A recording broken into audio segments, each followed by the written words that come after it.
Entenda, eu fiz algumas pesquisas ao longo dessa semana, quando o Senhor colocou no meu coração essa palavra, quando me lembrou dessa palavra, desses dois textos de duas histórias, que são basicamente o pós-guerra. Essas duas histórias, elas revelam e retratam o pós-guerra de Elias e revelam o pós-guerra de Noemi. Então são duas histórias onde a gente entende que toda guerra, quando ela passa, ela deixa uma consequência mesmo para aqueles que sobrevivem.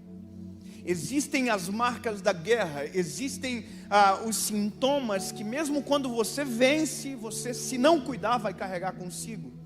A preocupação nossa é porque quando vencemos, pensamos que não há obstáculos na vitória. E eu quero que você entenda que a vitória tem tantos obstáculos quanto a derrota. Existem coisas que nós precisamos amadurecer espiritualmente para observar e não carregar conosco, para que a gente possa viver de vitória em vitória, de acordo com aquilo que a palavra de Deus nos autoriza. Porque senão a gente vai enfrentar uma guerra com a mentalidade na que passou. Porque existem guerras que nós entramos porque queremos, existem guerras que nós somos convocados e essas nós não queremos, mas porque somos convocados não temos como fugir. E existem as guerras que as nossas decisões geram à nossa volta. Então toda guerra tem uma consequência. E a gente tem que saber quais são essas consequências, o que causa na gente. Eu fiz uma pesquisa rápida. Aqui nos Estados Unidos é um país de muitos veteranos da guerra, da Primeira Guerra, da Segunda Guerra. Então quando você olha os veteranos, você consegue entender se essas marcas realmente elas são plausíveis, se isso existe. E uma pesquisa rápida que eu fiz, no mesmo website que o Léo utiliza para as histórias dele, eu encontrei algumas informações. Foi feito um estudo em 18 mil soldados que foram veteranos, são veteranos da Primeira Guerra do Vietnã. Dos 18 mil soldados analisados pela Universidade de Nova York em 1980, chegou-se à conclusão que a cada 4, tem problemas psicossomáticos causados da guerra. Eles carregam consigo marcas tão profundas. Na época não havia como eu posso dizer, o diagnóstico. Então chamava-se de febre das trincheiras, ou a doença do soldado, tinha alguns nomes que se davam. Mas quando a Associação de Psiquiatria Americana começou a fazer os estudos, na década de 80, então chegaram a uma conclusão: existe o transtorno pós-traumático. E eu quero falar para você que isso é muito real. Nós estamos vivendo em um tempo onde nós estamos enfrentando batalhas diárias. Nós acabamos de passar 2 anos de uma grande batalha, que não foi só a sua casa que travou. O mundo inteiro travou a mesma batalha. A batalha contra um vírus, que muita gente teve perda, muita gente perdeu pessoas da família. E se você observar as pessoas, elas ainda estão condicionadas mentalmente. Não vou dizer todas, mas ainda estão morrendo de medo. Eu confesso para você que eu já estou de boa, irmão. Eu estou de boa, já estou lambendo corrimão, já estou... Mas isso sou eu. Tem pessoas que ainda não conseguiram sair de casa. Eu estava voltando para os Estados Unidos agora, eu tive que ir ao Brasil, e sentou um senhor do meu lado e ele falou: é a primeira vez que eu viajo hoje. Irmão, eu fui a viagem toda com medo de espirrar no lado do homem. Porque se eu espirro no lado do homem, o homem morre, irmão. Ele falou: pronto. E aí ele começou a falar comigo: a máscara não dura mais de 3 horas a sua eficácia. Nós estamos tudo de máscara. Ele: a máscara não dura. Portanto, se tiver alguém com Covid nesse voo, todos nós estaremos com Covid quando o avião pousar. Irmão, eu comecei a passar álcool nas coisas. Porque ele também estava passando. Eu falei: vou ajudar esse homem, passa álcool, limpa o avião. Irmão, eu já estava quase lá na gala, limpando a comissária, limpando o piloto. Estava todo mundo limpinho. Porque olha que loucura. Quando você anda com alguém que tem marcas, se você não cuidar, você absorve os medos que ela carrega. Se você não cuidar, você começa a se tornar o reflexo dela. E a gente tem que fazer que as pessoas reflitam a ousadia do Espírito de Deus que há em nós. Eu fui com meus pais aqui no parque. A gente foi no Animal Kingdom. E eu nunca tinha ido, eu fiquei, uau, que top. E aí a gente foi naquele... Para vocês é normal, irmão, pra gente... Fomos lá e a gente foi naquele safari.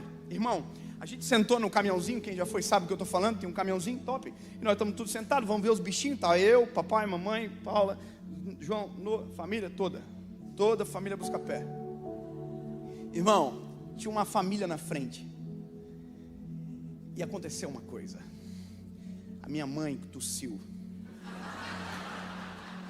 Irmão, só que tem uma coisa que a nossa família, eu acho que é o emocional que afeta, que o fato de você não poder é o que dá mais vontade de fazer. Então não pode rir. Irmão, quando a minha mãe tossiu, a família já fez assim já. Foram todos para frente. Aí meu pai compôs a nota, tossiu também. E aí o cara olhou para trás com uma cara assim, seus monstros, o que vocês estão fazendo aqui? E aí, irmão, eu tossi. E todos tossimos. E foi uma viagem de muita tosse. Eu já estava, Senhor, sangue de Jesus tem poder. Ninguém está doente, irmão. Ninguém está com Covid, mas estava com tosse. Eu vou fazer o quê? Irmão, o pessoal foi se esquivando. Colocaram máscara, colocaram jaqueta na cabeça, se tamparam tudo. E a mulher fazia assim com a cabeça, com cada tosse. E eu não vi uma girafa. Eu só vi a mulher fazendo assim com a cabeça, irmão. Eu fiquei nervoso. Eu vou ter que voltar lá para ver os bichos, porque eu não consegui ver, eu fiquei nervoso. Irmão, concluindo o negócio, quando nós saímos que o carrinho parou, a família da frente fez assim, ó, e saiu correndo. E aí, nós, meu Deus. Irmão, aí a gente está passando, tá a mulher em prantos, em crise de choro. E o marido abraçando ela, tipo, vai ficar tudo bem, querida. Aqueles monstros lá, vai ficar tudo bem. Naquele dia, aquilo me marcou tanto. Porque a gente tem as nossas histórias, mas a gente não conhece a história do outro. Alguém vai dizer, olha que fraqueza, como assim que nós podemos ter coragem de dizer? E se ela perdeu uma mãe? E se ela perdeu um pai? E se ela teve uma perda? E se aquilo desencadeou uma síndrome do pânico? A gente não sabe. Então o fato de termos coragem não nos dá direito de chamar os medrosos de covardes.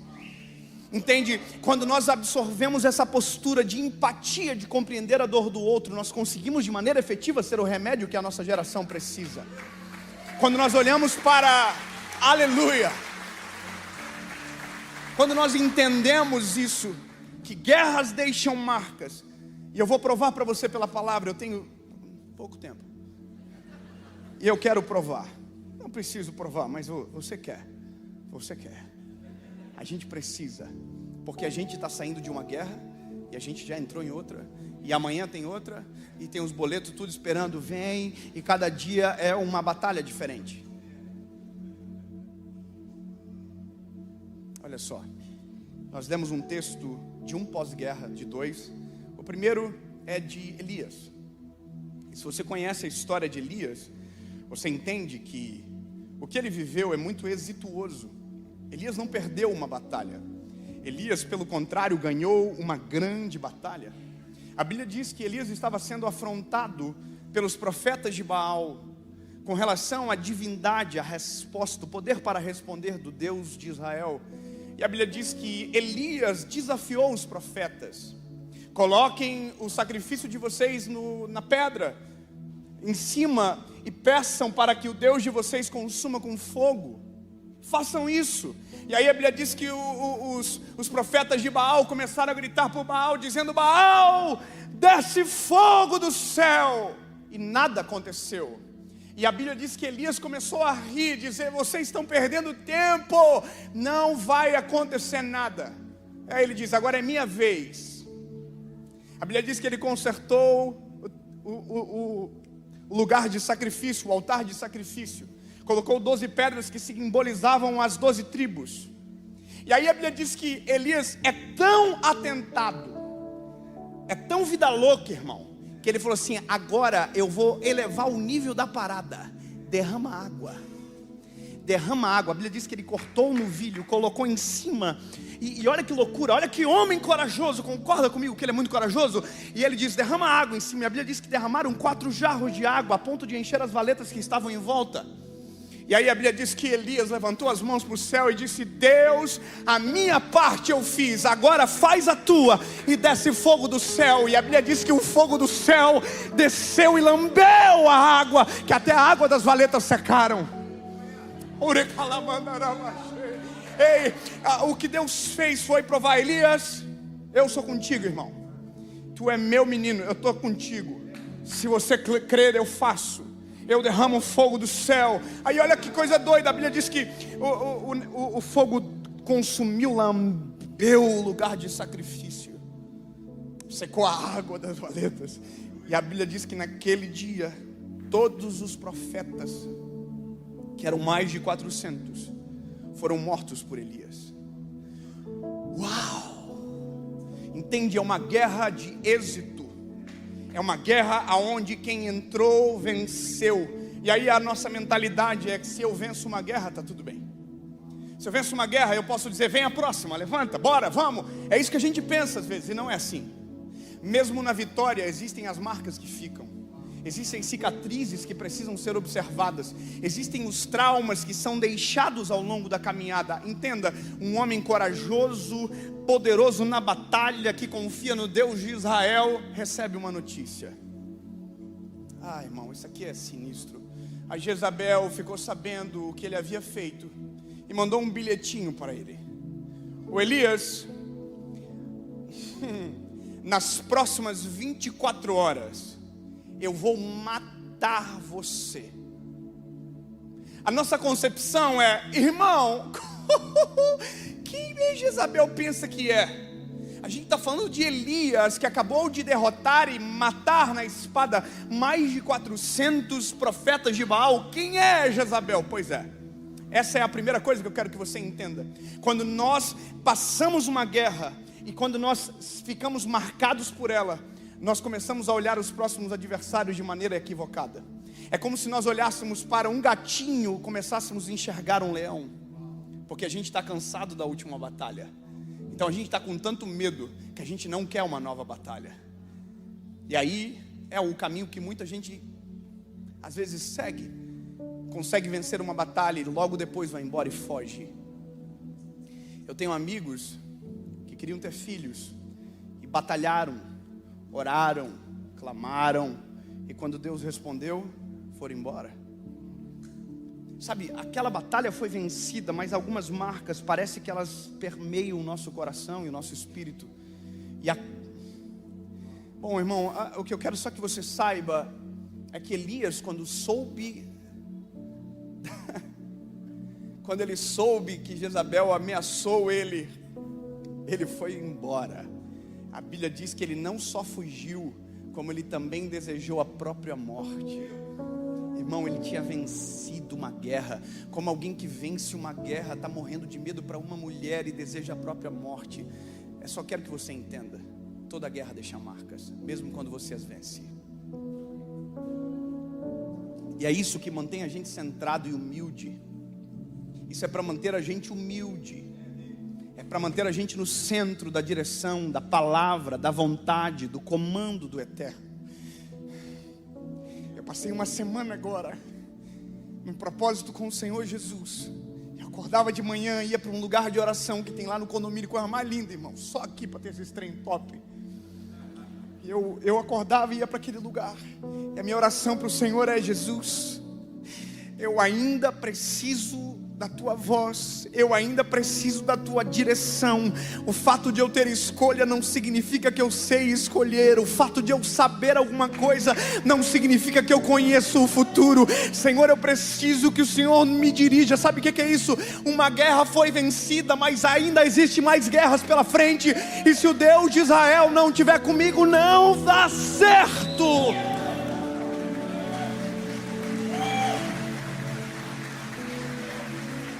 Quando nós entendemos que não foi nós que vencemos a guerra, mas é o Deus que está conosco, que fez a guerra ser vencida, a gente fica humilde. a gente baixa a bola. Irmão, você não sabe nada. Eu não sei nada da vida. Eu tenho 31 anos, mas já enfrentei batalhas amargas. Entende? Mas eu sei que a vida, ela terá mais batalhas. Então, se venço uma guerra, ao invés de pensar qualquer coisa, eu preciso resolver as marcas que dela ficaram. Eu tenho que consertar a minha visão. Sabe, a outra história é a história de Noemi. O livro é de Ruth, mas a história é de Noemi. A Bíblia diz que Noemi passou uma crise muito forte. Noemi morava em Judá, junto com seu esposo e seus 2 filhos. A Bíblia diz que houve uma grande fome e eles foram para um outro lugar chamado Moabe. Moabe, que significava casa do pão. Então eles foram para sustentar a família. Então imagina, Noemi sai de Judá com uma proposta, com um desejo, sobreviver.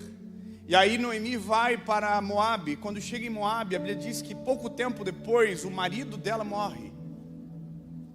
Então você começa a entender que no cenário onde era para ter sustento, a morte vem.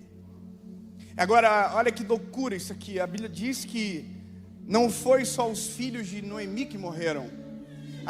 O marido foram os 2 filhos. Os 2 filhos que tinham se casado com 2 moabitas. E uma delas é cujo qual está o título, o texto, que é de Ruth. Então, Noemi perdeu o esposo, perdeu os 2 filhos, Noemi perdeu tudo e agora ela tem que voltar para casa. Entende que o cenário é diferente? É diferente você voltar para casa com a vitória e é muito diferente quando você volta para casa com a derrota. A gente não consegue enfrentar os olhares dos outros quando nós perdemos algumas batalhas. Nós temos dificuldade de entender que nem tudo está sob o nosso controle. Sabe, sempre haverão perdas em uma batalha e às vezes pode ser na nossa casa. A questão é o que a gente faz quando então a batalha chega e a gente perde. O que acontece? Está vendo que isso é choque de realidade? Não é sempre que a gente vai sair exitoso. Em algum momento a derrota pode acontecer. E a Bíblia diz que Noemi sofreu uma dura derrota. Ela perdeu tudo o que ela tinha e agora ela está voltando com as 2 noras para ajudar. E aí ela diz para as noras: olha, vocês não precisam ir comigo. Vocês devem ficar, porque o que vocês querem com uma mulher como eu, que não tem ninguém por mim, vocês podem casar novamente, vocês são jovens, sabe, me deixem. E a Bíblia diz que elas choravam em alta voz. E aí Noemi repete de novo: olha, vocês podem ir embora. E aí uma foi embora, Orfá foi embora. E ficou uma menina chamada Ruth. E Ruth, na minha humilde opinião, ela tem uma sensibilidade tão grande na forma de falar que é constrangedor o que ela diz. Ela diz: aonde você for, eu irei. Aonde você repousar, eu repousarei contigo. O teu Deus será o meu Deus. Eu não te desampararei. Eu quero que você compreenda a importância da comunhão. Isso que eu estou te dizendo. É por isso que a igreja ela é tão eficaz no mundo espiritual. Porque nós precisaremos em algum momento da vida que Deus coloque uma Ruth do nosso lado, para pegar a nossa mão e dizer assim: ei bebê, não vai desistir não. Perdeu uma, mas nós vamos para cima para ganhar a próxima. Sabe, nós vamos estar junto. Você não vai ficar para trás. Eu não vou te deixar sozinho. Pega na mão de quem está do teu lado. Pega na mão de quem está do teu lado. Eu quero que você fale uma coisa olhando na baga dos olhos dele. Fala assim, ó: eu consigo sozinho. Diz aí, diz aí. Agora sacode ele e diz: mas juntos a gente vai mais longe. Aleluia.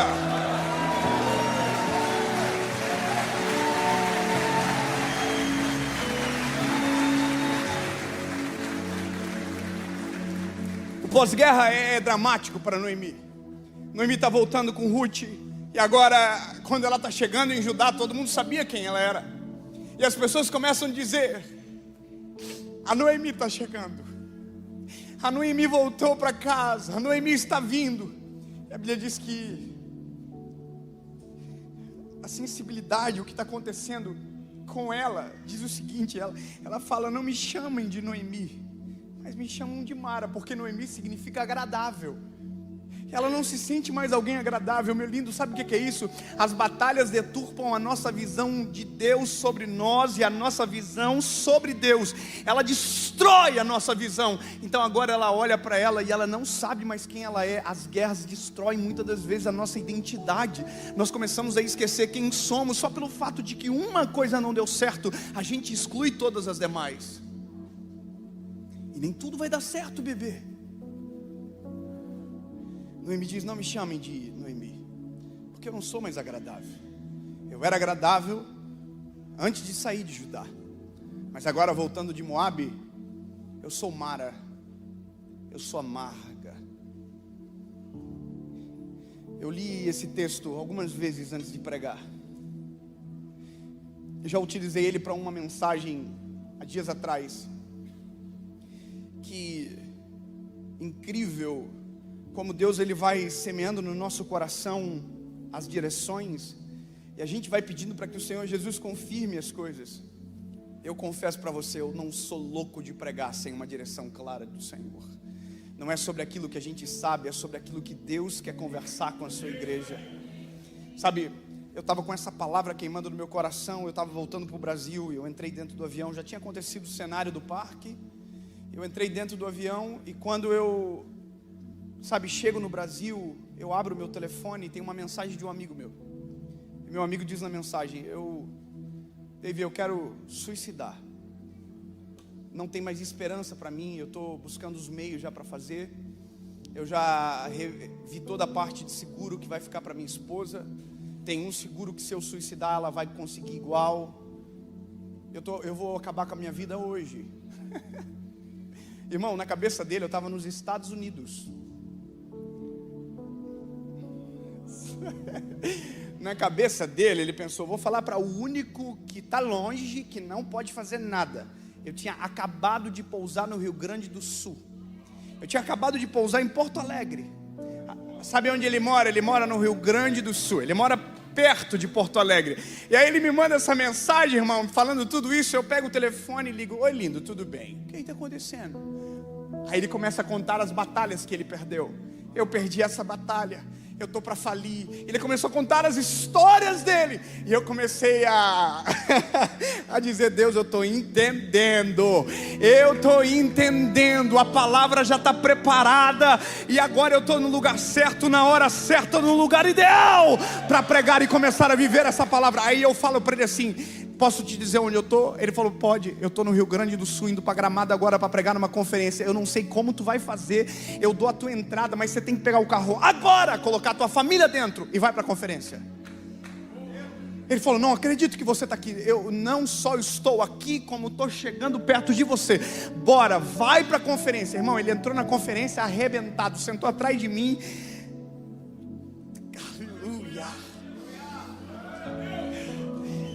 Deus é tão bom que não me usou para falar com ele.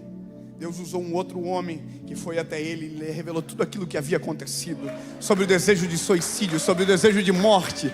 Deus restaurou a família deles naquele dia, porque uma batalha pode ser perdida, mas a guerra será vencida no nome de Jesus.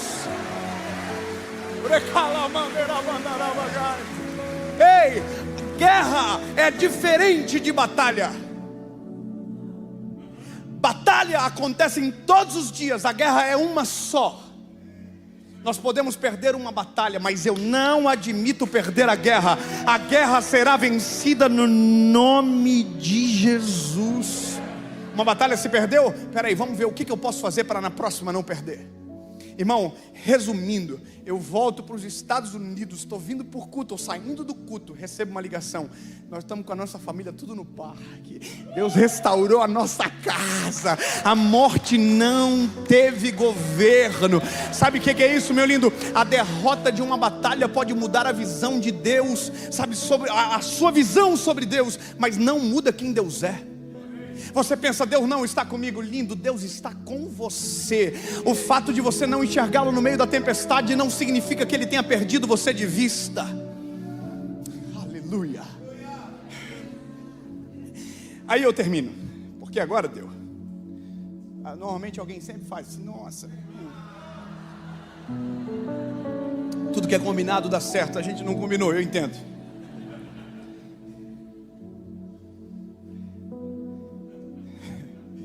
Eu estava com vontade de começar a pregar, mas agora eu tenho que começar a concluir. Porque a confusão, ela se encerra quando Deus entra na história. Quando Deus começa a renovar as coisas. Olha que coisa linda. A Bíblia diz que Noemi tem a visão distorcida sobre ela. Ela pensa que tudo isso Deus é o culpado e que ela não é mais quem ela era antes das batalhas que ela perdeu. Só que a Bíblia diz que Deus restaurou a sorte de Noemi.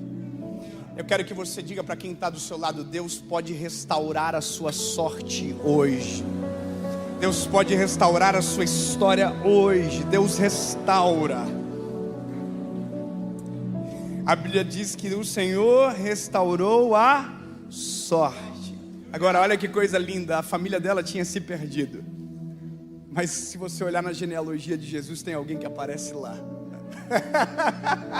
eu vou ler para você o final do texto. Diz: e as mulheres, suas vizinhas, deram-lhe o nome dizendo: nasceu um filho a Noemi. O filho é de Ruth, mas agora é a geração de Noemi. Olha que coisa linda. Nasceu um filho a Noemi, e eles o chamaram de Obed. E Obed é o pai de Jessé. E Jessé...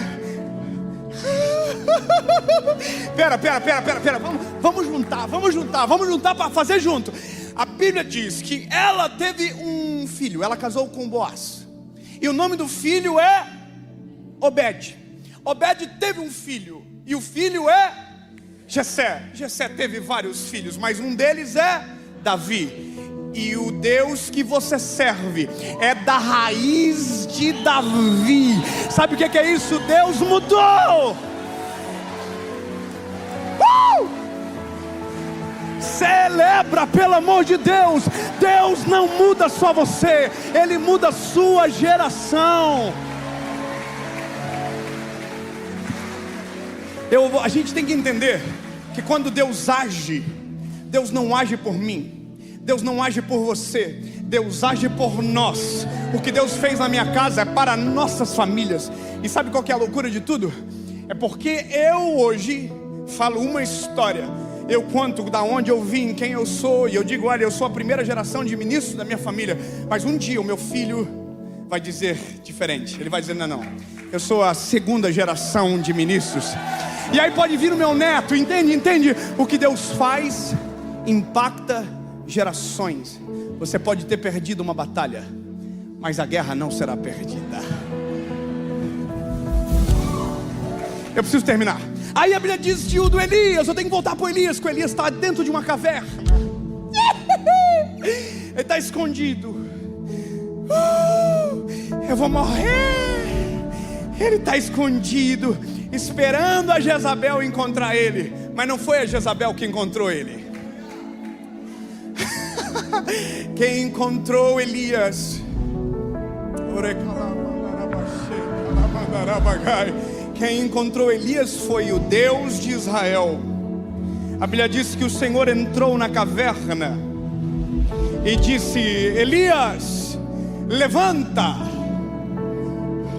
sacode a poeira, sai de dentro da caverna, que o que eu tenho para ti é grande demais.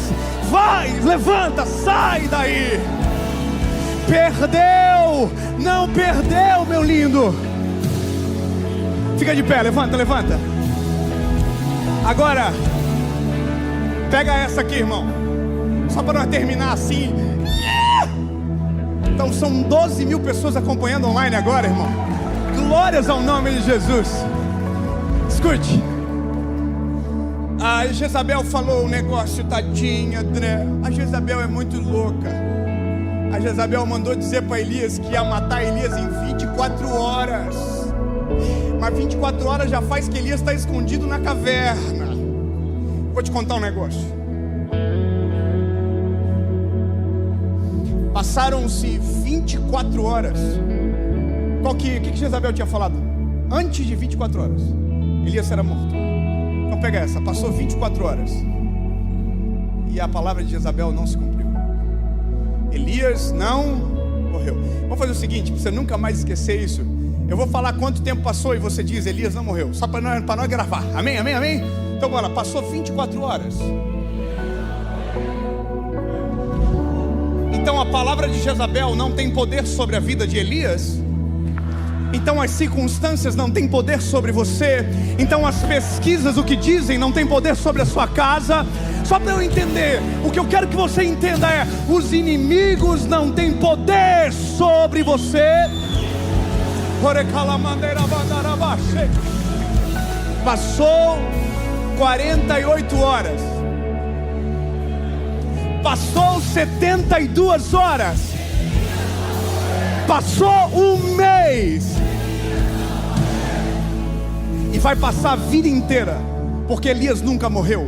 A Bíblia diz que ele foi transladado aos céus. A palavra de Jezabel nunca se cumpriu. Ei, grava. A única palavra que tem poder sobre você é a do general. É a palavra do Senhor Deus. Nenhum mal sobrevirá sobre a tua casa. Maior é o que está conosco do que aquele que está no mundo, diz o Senhor. Eu quero terminar essa manhã fazendo o que eu nasci para fazer. Eu brinco que não é minha praia pregar, mas é verdade, eu sou um evangelista. Eu nasci para o final da palavra. Eu quero te fazer uma pergunta aqui essa manhã. Eu não sei de onde você veio, eu não sei quanto tempo você está nessa igreja, eu não sei nem se talvez seja a tua primeira vez aqui, tanto para você que está na sua casa. Mas existe uma coisa que muda todos os cenários, que é quando o general assume o posto de comando. Quando nós estamos no comando, a gente está sujeito às falhas da nossa visão. Agora, quando o Senhor Deus está no comando, Ele conhece o futuro. As melhores estratégias estão nas mãos do nosso general. Meu lindo, eu não sei como você chegou aqui, mas se você nunca tomou a decisão de entregar a sua vida a Jesus, está na hora de você tomar a decisão mais importante da sua história, de reconhecer Jesus como teu único, legítimo e suficiente Salvador. Ele é o teu general. Meu lindo, talvez a batalha foi tão difícil que você abandonou tudo e falou: eu não quero mais esse negócio. Oh, lindo, Jesus te pegou. Está na hora de você voltar para casa. Está na hora de você reconhecer: tu és o meu general. Senhor, eu errei, estou voltando arrependido. Eu quero ser teu para sempre. Tu és o meu único, legítimo, suficiente Salvador. E lindo, vai acontecer um negócio. Quando você sair lá fora, a vida vai virar um mar de rosa. A Disney vai ser a realidade. Todos foram felizes para sempre. Não, não, não. A vida segue no mesmo ritmo, só que agora com outra perspectiva de visão. Se antes você via a vida aqui, agora você vai ver a vida assim. Porque quem tem Jesus tem visão. Quem tem Jesus tem paz no caos. Quem tem Jesus vence batalhas, vence a guerra. Quem tem Jesus consegue, entendeu? É só isso que eu quero que você saiba. Se você quer tomar essa decisão, eu vou fazer diferente. Eu quero que você levante a mão. Se você quer tomar essa decisão, eu vou contar até 3. Você vai levantar a sua mão e a gente vai orar por você. Então, meu lindo, não deixa para amanhã. A dieta você deixa para amanhã, mas a salvação tem que resolver agora. Aleluia. 1, 2, bom inglês. 1, 2, 3. Levanta a mão, você que está tomando essa decisão, voltando para Jesus ou reconhecendo Ele como seu Salvador. Aonde você estiver, levante a mão bem alto. Sai do seu lugar e venha para frente. Você que está tomando essa decisão, vem. Vem, vamos fechar a frente aqui hoje. Vem. Está na hora de você reconhecer Jesus como teu Salvador. Vem. Vem.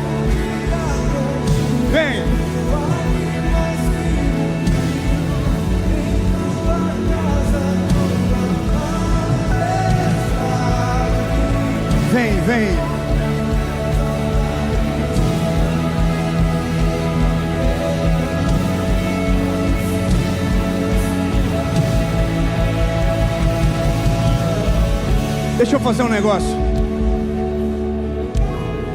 A Bíblia fala, pelo menos no texto que a gente leu, que Noemi tinha uma Ruth do lado dela. Noemi tinha o quê? Uma Ruth no lado dela. Seja Ruth para alguma Noemi aqui essa manhã. Você vai olhar no olho da pessoa que está do teu lado e falar assim: você precisa tomar essa decisão. Pergunta para ela: você precisa tomar essa decisão? Você precisa voltar para Jesus hoje? Você precisa tomar a decisão de reconhecer Jesus como teu Salvador? Pergunta. E se a pessoa falar sim, pega ela pela mão. Seja Noemi, seja Ruth na vida de uma Noemi. Traga ela para frente, isso. Faz isso. Traz ela pela mão e fala assim: então nós vamos resolver essa parada junto hoje. Estou esperando você, seja isso. Aleluia. Aleluia. Vem.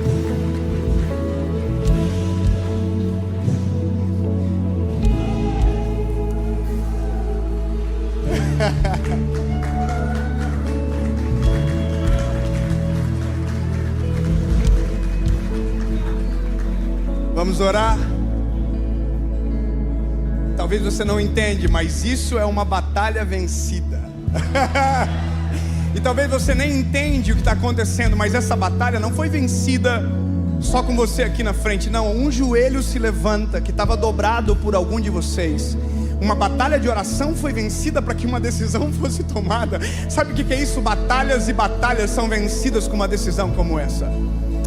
Eu quero que você diga comigo, palavra após palavra, você que está tomando essa decisão, diga: Senhor Jesus, eu reconheço que Tu és o meu único, legítimo e suficiente Salvador. Perdoa os meus pecados, apaga o meu passado e escreve meu nome no livro da vida. Eu nunca mais serei o mesmo. Em nome de Jesus, amém. Aplaude bem forte, igreja.